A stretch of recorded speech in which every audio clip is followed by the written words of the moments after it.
ఈ మధ్య భార్యలు భర్తలని రప్ప అంటే బీహార్లో గాయాలో ఒక విచిత్ర సంఘటన చోటు చేసుకుంది. భర్త నాలుకని భార్య కొరికి మింగేసింది.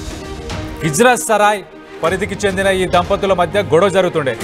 ఆ గొడవ జరుగుతున్న సమయంలో భార్యకి కోపం వచ్చింది. మరి కోపం వచ్చి భర్త నాలుకని నమిలి మింగేసేసింది.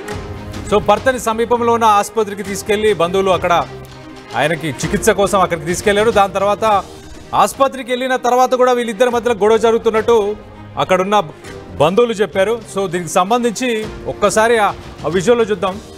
చూడండి, ఆ భర్త చూడండి ఎంత అమాయకంగా కనిపిస్తున్నాడో. ఆయన పేరు వచ్చేసి దాస్, చోటే దాస్ అని, 36 ఇయర్స్. ఈయన